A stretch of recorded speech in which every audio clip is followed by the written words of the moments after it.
한국교회의 2025년도 10가지 트렌드, 어떻게 우리 한국교회가 2025년도에 이 변화된 사회에서 어떻게 한국교회가 갈 것인가라고 10가지 주제가 정해져 있습니다.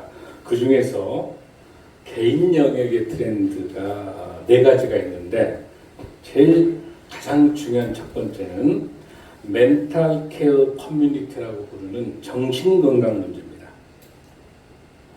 우리 한국 사회뿐만 아니라 한국교회 시급하게 이급한 것이 한국인의 사회적 고립도가 세계 최고이고 우울증 환자가 이미 공식적으로 100만 명을 넘었기 때문에 이게 한국교회도 심각한 문제에 와 있습니다. 그 다음에 두 번째 한국교회가 직면하는 중요한 문제는 시니어 미니스트리라는 고령교인들, 청소년과 청년들이 없고 고령 어르신들만 남아있는 교회에 한국교회가 한국사회하고 똑같이 초고령 사회에서 한국교회가 어떻게 갈 것인가, 이 문제를 개인 영역 트렌드로 보고 있고요. 교회는 포텐셜 레이어트라고 말하는 평신도 사회, 앞으로 목사를 하려고 하지 않고 전도사가 신학생이 없습니다. 그래서 앞으로 경험과 은사를 가진 성도들 선발해서 일정 수준의 교육을 가지고 평신도 사회를 어떻게 해내느냐가 한국의 미래에 달려있다라는 참 암울하기도 하고 답답하기도 한 이 사회의 현상이 한국 교회뿐만 아니라 한국 사회의 정치, 경제, 사회, 문화 모든 영역에서 참 심각한 위기에 대한민국이 지금 처해 있습니다. 그런 가운데서도 특히 지금 교회가 안고 있는 심각한 멘탈 케어 커뮤니티 이 문제가 한국 교회가 지금 시급하게 해결해야 될 문제 중인데, 이 문제를 한국 교회는 신앙 공동체로서 잘 해결해낼 수 있는 정신건강 문제에 우리 교회는 집중해야 됩니다. 그래서 그 어느 때보다 우리 한국 교회는 기도와 참된 위로, 그리고 말씀과 찬양과 기도를 통해서 영적인 회복이 중요한 시기고요. 그리고 앞으로 교회의 방향은 이렇게 힘들고 어려운 삶을 살아가고 있는 우리 신성도들에 대한 삶의 육체의 건강뿐만 아니라 정신적인 건강을 위해서 교회가 특별히 관심 갖고 있어야 됩니다. 아멘. 그러나 다만 한계가 뭐냐면 우리 교회는 의료기관이 아닙니다. 그래서 자칫 잘못하면 교회가 정신돌봄 분야를 깊숙하게 터치할 위험성이 있습니다. 이거는 의료 분야에다가 넘겨야 될 정신돌봄 부분들은 그 영역이고, 교회가 해야 될 그 영역은 무엇보다도 영적으로 건강할 수 있는 신앙생활을 하도록, 이거를 교회가 잘 책임을 지고, 또 육체적인 정신건강은 의료 분야와 같이 협업, 융합해야 될 그런 상황에 와 있습니다. 그런데 여기서 우리 교회가 주의해야 될 게 하나가 있는데, 이렇게 학자들은 지적합니다. 교회를 개인 문제의 책임으로 돌리는 큰 위험성이 한국교회에 지금 들어와 있다는 겁니다. 자기 개인의 문제를 온전히 교회 탓으로 돌리고 그 교회를 감정적인 배출구로 삼아서 신앙 공동체의 건강성을 저해하고 있다는 사실이 한국교회가 지금 시급하게 해결해야 돼요. 즉 성도들 개인의 정신적인 문제를 교회 문제로 확대시켜서 교회를 풍지박산 만들어낸 일들이 지금 학자들이 지적하고 있는 이 문제가 있습니다. 이거는 정신돌봄에 대해서 정부도 지금 마음돌봄, 정신돌봄으로 해서 700억의 예산을 지금 준비하고 있습니다. 그러니까 우리 사회가 총체적으로 정신적인 갈등과 분열과 혼란한 시기에 와 있기 때문에 우리 교회도 자유롭지 못하는 거예요. 우울증이 100만 명이 넘었다는 거죠. 치매로 가 있는 경우도 140만 명이다. 그러니까 우리 사회가 총체적으로 어느 하나 원전화가 없다는 사실이에요. 그런 때일수록 저는 오히려 긍정으로 보는 것은 이런 때일수록 우리 교회가 정말 말씀으로, 찬양으로, 기도로 회복되면 오히려 믿지 않는 세상에도 큰 선한 영향력을 통해서 교회의 선한 영향, 순기능 속에서 그 영혼을 만져줄 수 있는 좋은 기회가 오히려 우리 교회가 말씀과 찬양으로 영성으로 충만한다면 오히려 더는 우리 교회가 더 지역을 섬기고 우리 영적으로 힘들어하는 우리 이웃을 섬길 수 있는 더 좋은 기회다. 저는 그렇게 보고 있습니다. 할렐루야. 아멘. 그런 의미에 있어서 우리가 예수님의 비유라고 하는 것을 보면 그 당시에 중동 지역에 1세기 때 중동 지역의 팔레스타인 그 이스라엘 그 지역에 있었던 모든 비유가 다 정신적인 문제와 육체적인 문제와 자연과 환경과 문화하고 영향이 있기 때문에 이 비유, 예수님의 비유, 대표적인 비유 15가지를 볼 건데 이 비유를 잘 보면서 우리 성도들의 영적인 성장 그리고 정신적인 것, 영과 육의 건강성을 위한 이 사역이 우리 교회가 이 비유를 통해서 큰 은혜의 시간이 될 줄로 믿습니다. 아멘. 그런 의미에 있어서 오늘 우리가 보고자 하는 이 장터에서 노는 아이들의 비유는 여러분 생소하죠? 잘 많이 아세요, 여러분들? 아세요, 모르세요? 우리 성도들 많이 아시는 것 같아요. 왜 하나님께서 우리 주님께서 비유로 말씀을 하셨을까? 왜 비유를 썼을까요, 여러분들? 마태복음 13장 34절 35절 보니까 예수께서 이 모든 것을 무리에게 비유로 말씀하시고 비유가 아니면 아무것도 말씀하시지 않으셨나니 이는 선지자를 통하여 말씀하신 바 내가 입을 열어 비유로 말하고 창세부터 감추인 것을 드러내리라. 할렐루야. 아멘. 그러니까 이걸 꼭 들을 사람. 마태복음 13장 16절에도 너의 눈은 봄으로 너의 귀는 들음으로 복이 있도다. 할렐루야. 아멘. 이 비유로 주신 예수님의 말씀을 통해서 놀라운 하나님의 은혜가 저와 여러분에게 임할 줄로 믿습니다. 아멘. 자, 그러면 이 본문에서 보면 여러분들 장터에서 노는 아이들의 비유를 보면 31절 한번 읽습니다. 시작. 또 일세 이 세대 사람은 무엇으로 비유할까? 무엇과 같은가? 여기서 이 세대의 사람이라고 말. 이 공간복음, 마태복음, 마가복음, 누가복음 중에서 오늘 여기 나와 있는 장터에서 노는 아이들의 비유가 첫 번째 예수님의 비유예요. 그리고 또 중요한 거는 세례 요한과 예수님 자신을 비유에다 넣은 유일한 비유예요. 굉장히 중요한 비유예요. 그런데 의외로 이 비유를 정확하게 해설하지 못하고 있어요. 오늘 이 비유 아주 중요해요, 여러분들. 잘 한번 보십시오.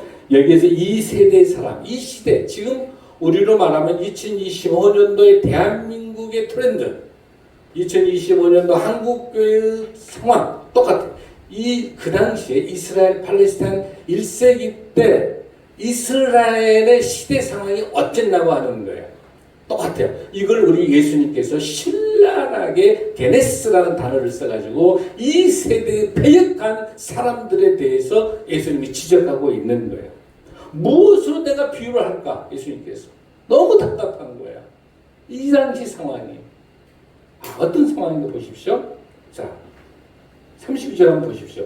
비유하건대 아이들이 장터에 앉아 서로 불러 이르되 우리가 너희를 향하여 피리를 불어도 너희가 춤추도 않고 우리가 고가여도 너희가 울지 아니한다. 지금 우리 한국 교회 한국 상황과 똑같은 거예요. 2000년 전과 똑같아요.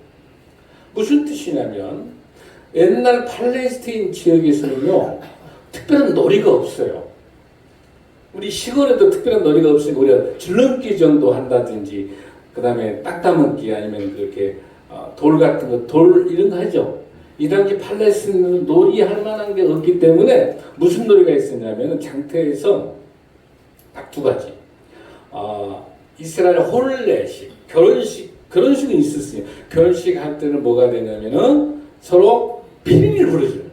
피리를 불러주면 그 결혼식 날 옆에서 뭘 하게 된다? 노래를 불러주는 거죠. 그러니까 같이 결혼식 날에 피리 부르고 노래 부르면서 흥겹게 박수 치는 게 그게 뭐예요, 여러분들? 그게 결혼식이에요. 결혼식이에요. 그 다음에 장례식 때는 뭐 하게 되는 거예요? 장례식 때는 그 심각한 고통과 죽음 속에 있는 것처럼 거기서 슬픈 상황에서 위로를 하고 난 다음에 같이 우리도 애고 해주죠. 장례식 때. 여기도 곡을 같이 해주는 거야. 장례식이 나면. 여기 본문에 나와 있는 것처럼 울면서 한쪽이 울고 있는데 이쪽에서 웃으면 돼요, 안 돼요? 안 되는 거지. 그러니까 이쪽에서 울고 있고 그러면 이쪽에서는 곡을 해줘, 곡을. 그게 장례식. 그런데 이 어린아이들이 배우고 있는 거는 그나마 봤었던 거는 눈으로 시각적으로 볼 수 있는 거는 장례식하고 결혼식만 봤기 때문에 어린아이들이 이제 엄마 아빠가 시장에 와가지고 물건을 사고 있는 동안에 애들끼리 놀면서 무슨 놀이? 장례식 놀이하고 또 한편에서는 결혼식 놀이를 하는 거예요. 자, 그런데 이쪽에서 한 애들이 이쪽에서 만약에 장례식이 아니라 결혼식을 하게 된다면 피리를 불러주면 이쪽에서 뭘 해줘야 돼? 노래를 불러줘야 돼. 노래를 안 부르는 거야. 피리만 불러. 또 이쪽에서 울고 있어. 아이고 이렇게 울고 있는데 그럼 같이 여기서 가슴을 쳐줘야 되잖아. 아이고 하는데 안 해주는 거야. 그러니까 이 어린아이들 놀이 속에서도 서로 뭐가 안 되는 거예요? 엇박자가 나고 같이 놀이도 안 되는 거예요. 뭐 이게 이 시대를 설명해 주는 거예요. 그러니까 뭔가 이렇게 원활하게 돌아가질 않는 거예요. 그냥 어린이들끼리도 서로가 책임을 전가하고 전부 네가 문제니 하면서 어린이들이 하는 이 장터에서 어린이들이 하는 장례식이라든지 결혼식조차도 엉망인 거예요. 그게 이 시대의 상황하고 똑같은 거죠. 자, 그걸 예를 들면서 자 33절 보십시오. 시작. 세례 요한이 와서 떡도 먹지 아니하며 포도주도 마시지 아니하며 너의 말이 귀신이 들렸다 하더니 아멘. 자, 그 당시 세례 요한은 지금은 이제 감옥에 있는 거예요. 세례 감옥에 있는 거예요. 왜냐하면 세례 요한이 감옥에 있으면서 제자들에게 세례 요한이 이제 오실 메시아 예수님에 대해서 광야에 외치는 저희 소리가 있어. 너희는 예수님의 길을 예배하라고 쭉 이야기하면서 세례를 계속 줬단 말이에요. 세례를 계속. 세례 요한이 세례를 다 이렇게 줬는데 이 세례 요한의 제자들이 봤었을 때 이 세례 요한이 어떠고 있다? 떡도 먹지도 않고 포도주도 마시지 않고 철저한 금욕생활을 해요. 어디에서? 광야에서 뭘 여러분들? 석청. 꿀과 석청 같은 것만 먹고 완전히 금욕생활해. 아주 철저하게 금욕생활하는 거야. 그러니까 그 금욕생활하고 있으니까 여기 사회에서 떨어져서 저쪽 가서 기도원에 가가지고 따로 신앙생활 따로 하고 있으니까 이 먹지도 않고 또 마시지도 않고 하고 금욕생활 하니까 이 이스라엘 백성들 여기 있는 이 서기관과 율법사들 바리새인들 봤었을 때는 귀신 들렸다는 거야. 저 세리온 귀신 들린 사람이야. 이렇게 평을 하는 거야. 자기네들하고 뭘 같이 안 해주니까. 바리새인과 율법사들하고 같이 활동을 안 해줘. 같이가 경건척 하면서 신앙 좋은 척 하면서 먹지도 않고 잘 하지도 않고 그러니까 귀신 들렸다고 이렇게 이야기를 해. 누가 이 이야기를 한다고 이게? 바리새인들, 율법학자들. 자기가 구약을 많이 알고 있는 사람. 그다음에 동시에 뭐가 또 대조되고 있냐면은 인장. 자, 34절 시작. 인자는 와서 먹고 마심에 너희 말이 보라 먹기를 탐하고 포도주를 즐기는 사람이요 세리와 죄인의 친구로다 하니. 그러니까 여기서 인자는 예수님이에요. 예수님에게 있어서는 뭐라고 이야기합니까? 그냥 죄인들하고 세리 이 세상에서 유대인들 입장에 봤을 때는 버려진 사람이야. 그러니까 노숙자 아주 그냥 비참한 사람이야. 그냥 인생 포기했던 아주 엉망인 사람이야. 이런 사람들하고 예수님이 오셔서 같이 식사를 나누고 또 손가락질 받았던 그 세리 마태 그 집에서 잔치를 하고 하니까 저 사람은 그러고 난 다음에 거기서 먹고 마시고 잔치를 많이 하니까 저 예수라는 사람 완전 타락됐어. 세속적이야. 저 사람은 먹는 것만 좋아해. 그리고 맨 잔치만 좋아해. 그래서 뭐라고 하고 있다 여기서? 죄인들을 이런 사람들하고 친구. 저 사람은 아주 인간 취급도 못 받는 사람들하고 친구야. 아이고 무식해. 막 이렇게 예수님을 평가하는 거예요. 누가? 바리새인들하고 율법학자들이. 이게 뭐하고 같은 것이 대비가 되고 있어요, 여러분들? 세례 요한에게 있어서는 장례식하고 같죠.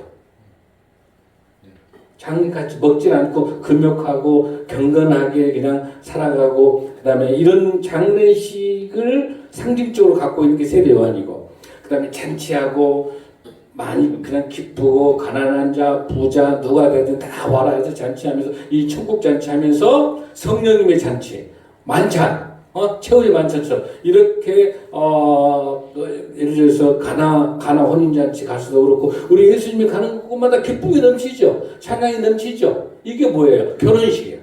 예수님은 결혼식을 상징하고 있고 세례 요한은 여기에서 장례식을 가지고 있는 거예요.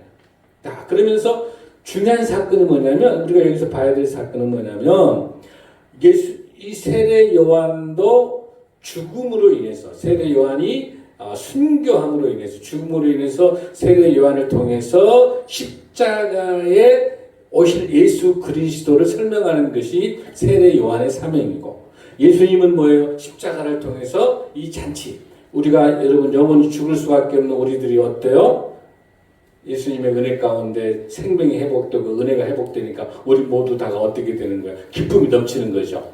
우리가 회복이 되죠. 그러니까 우리 사람들은 결혼식하고 같은 거예요. 그러니까 그러나 이 세례 요한의 죽음과 우리 예수님의 죽음이 목적이 같죠. 뭐예요? 구원사예요. 세례 요한이 죽음으로 인해서 세례 요한이 마지막까지 영원 구원을 위해서 오실 예수 그리스도 길을 예비하셨던 그 죽음처럼 여기 마지 헤롯을 통해 가지고 세례 요한이 죽으면서 그 죽음 속에서 바르게 하나님의 공의와 정의를 살아가도록 순교한 세례 요한을 통해서 예수님의 길이 열린 것처럼, 그 세례 요한을 통해서 세례 받으신 예수님께서 빌라도를 통해서 십자가에 돌아가시고 구원받은 그 역사가 예수님의 죽음의 결혼식의 죽음의 결혼을 통해서 우리가 구원받는 그 사건들이 같이 일어나고 있는 줄로 믿습니다. 여러분 이해되세요? 그런 가운데 이런 일들이 한마디로 이야기할 때 35절입니다. 시작. 지혜는 자기의 모든 자녀로 인하여 몰다함을 얻느니라. 그러면 이 지혜는 이렇게 생긴 모든 지혜는 어디서 나오는 것이냐? 이 지혜가 바로 예수님 자신이 지혜인 줄로 믿습니다. 십자가의 구원이 지혜인 줄로 믿습니다. 그러면서 오늘 우리에게 이야기해 주는 것은 뭐냐면, 예수님께서 지금 이 세례 요한이 와가지고 중요한 이야기를 하게 돼 있어요. 예수님에게. 지금 세례 요한이 기대하고 있었던 메시아는 어떤 메시아예요, 여러분들? 이스라엘 로마를 이겨내고 엄청난 놀라운 주권자의 메시아, 왕 중에 왕 메시아가 오길 바랐는데, 여기 오신 이 예수님은 병자를 고치고 또 여러 가지 백부장의 아들을 고치고 난 다음에 또 나인성 가부의 아들 고치고 이런 치유와 이런 사역들 하니까 이거는 예수님이 메시아가 아닐 건데 당신이 정말 그 메시아냐고 이렇게 물어보는 거예요. 그게 바로 본문에 누가복음 7장 22절에서 이렇게 말을 해주고 있어요. 이제 세례 요한의 제자들이 와가지고 물어보고 있으니까 이렇게 말하죠. 예수께서 대답하여 이르시되 너희는 가서 보고 들은 것을 요한에게 알리되 맹인이 보며 못 걷는 사람이 걸으며 나병 환자가 깨끗함을 받으며 긴 먹는 사람이 들으며 죽은 자가 살아나며 가난한 자에게 복음이 전파된다 하라. 할렐루야. 이게 예수님의 뭐와 같아요? 예수님의 친설교와 같지. 예수님이 오신 것은 이러한 그들 자신들을 위한 그들 자신에게 영생의 구원을 위해서 우리 예수님께서 오셨다는 사실을 설명해 주면서, 즉 나는 이를 위해서 십자가에 돌아가셔서 3일 만에 부활하시고 놀랍게 하나님의 은혜 가운데 우리 죄를 사하여 주시러 오셨다, 이렇게 말씀하신 줄로 믿습니다. 그러면서 오늘 우리 주인 되신 우리 주님께서 결혼식과 장례식장을 설명해 주시면서 우리에게 공통된 이야기를 해주고 계세요. 그게 뭐냐면 고린도전서 1장 23절 말씀을 설명합니다. 시작.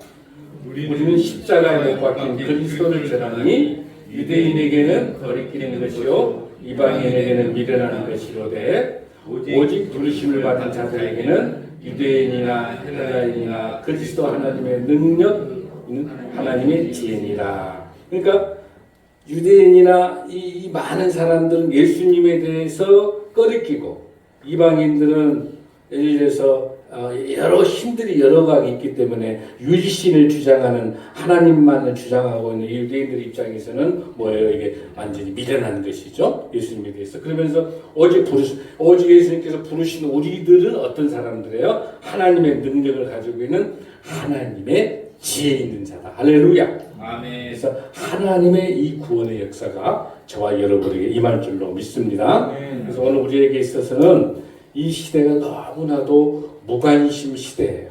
산무 시대예요. 무관심하고 그다음에 동시에 뭐예요? 아주 무감각해요. 옆에서 누가 죽어가든지 누가 얼마나 아프고 얼마나 힘든지 무감각해. 그다음에 또 무기력해. 그냥 힘이 없어. 이 죽음 앞에서 이 고통 앞에서 모두가 무관심하고 모두가 이런 상황들을 봤었을 때 우리는 무감각하고 무기력하고 또 동시에 또 스스로가 관심도 없는 이런 시대, 이런 시대에 살고 있는 이 시대의 패역한 이 시대를 살고 있는 지금으로부터 2000년 전에 장례식에도 같이 울어주지도 않고 또한 동시에 결혼식에도 같이 노래를 불러주지 않는 이렇게 엇박자가 나고 있는 이런 무관심 세대 시대에 이 시대에 우리 예수님께서 이 시장에서 놀이하는 어린아이들의 이런 모습 비유를 통해서 패역한 사람들아, 무관심에 살고 있는 사람들아, 지금이라도 우는 자와 같이 울고 웃는 자와 같이 웃고 그 다음에 우는 자와 같이 울고 웃는 그런 공동체를 회복할 수 있는 그런 시대를 하나님께서 우리에게 요구하신 줄로 믿습니다. 할렐루야. 하나님께서 디모데후서 3장 1절 5절에 이 시대를 오늘 우리들에게 말씀해 주고 계십니다. 우리 크게 이 본문 우리 사도 바울을 통해서 주신 오늘 메시지는 우리 교회가 우리 성도들이 어떤 삶을 살아가야 될까? 시작. 너는 이것을 알라. 말세에 고통하는 때가 이르러 사람들이 자기를 사랑하며 돈을 사랑하며 자랑하며 교만하며 비방하며 부모를 거역하며 감사하지 아니하며 거룩하지 아니하며 무정하며 온통함을 풀지 아니하며 모함하며 절제하지 못하며 사나우며 선한 것을 좋아하지 아니하며 배신하며 조급하며 자만하며 쾌락을 사랑하기를 하나님이 사랑하는 것보다 더하며 경건의 모양은 있으나 경건의 능력은 부인하니 이 같은 자들에게서 내가 돌아서라. 할렐루야. 아멘. 우리에게 고통이 있는 이웃에게 모두 다가 선한 사마리아인이 된 것처럼 오늘 저와 여러분에게 있어서 무관심, 무기력, 무감각하는 산무시대 속에 감동도 없는 이 비참한 이 시대 속에 오늘 주님께서 장태에서 앉아있는 이 놀라운 우리 어린아이들의 이런 놀이하는 어린아이들을 보면서 우리들에게 장례식에 서 있을 때 함께 울어줄 수 있고 또 결혼식 때 함께 피리 불고 함께 노래를 불러줄 수 있는 그 정상적인 사회, 정상적인 회복되는 교회, 정상적인 공동체, 정상적인 대한민국, 정상적인 모든 공동체들이 회복될 수 있는 그 역사가 오늘 이 시간에 주님께서 앞으로 본인이 겪어야 될, 우리 예수님이 겪어가야 될 이 아픔의 이 시대 속에 본인을 비유의 대상으로 세례 요한과 예수님 본인을 비유의 대상에 집어넣은 공관복음의 첫 번째 비유이자 중동의 시각으로 봤을 때 어린아이들 시각으로 봤을 때 어린아이들마저도 이렇게 엇박자가 나고 딴 생각하고 다 각자 자기 욕심 다 개인주의 철저히 개인주의 철저히 나중심 나밖에 모르는 이런 세상들 속에 2000년 전에 주님께서 꾸짖고 있는 이 패역한 이 세대의 인간들아 지금으로부터라도 예수님의 사랑으로 회복하라고 하는 이 놀라운 메시지를 통해서 세례 요한에게 주신 하나님의 음성, 우리 주님에게 주신 음성이 우리의 삶에서 회복되는 축복의 역사가 일어날 줄로 믿습니다. 아멘. 이를 통해서 지혜롭게 모든 자녀들로 인해서 옳담을 두르고 있는 것처럼 지혜로운 것 그렇게 하기 위해서는 우리가 관심을 갖고 또 자기 중심에서 벗어나서 우리와 함께 어렵게 힘들어하는 우리 이웃들을 품을 수 있는 그런 넉넉한 마음으로 회복되는 또 놀라운 역사가 주님의 지혜로 함께할 줄로 믿습니다. 아멘. 일어나시겠습니다.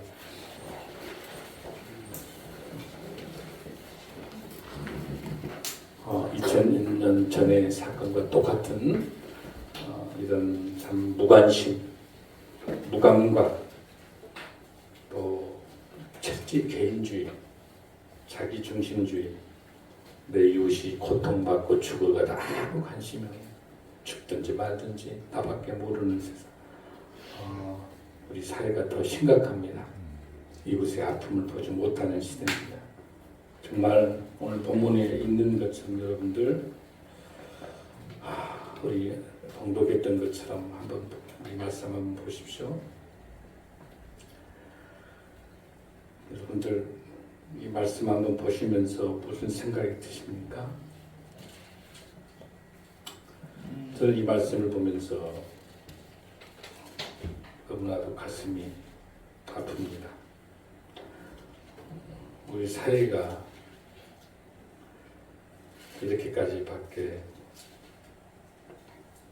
사회가 이렇게 개인주의고 자기중심적일 때 우리 교회라도 서로가 어려운 힘을 도울고 서로 나누고 하는 그런 교회가 되어야 되는데, 우리 교회들이 늘 개인주의로 되고 우리 교회들이 철저히 자기중심적으로 되고 있는 건데, 저는 너무 우리 교회가 감사한 건, 우리 신생나무교회가 너무 감사한 것은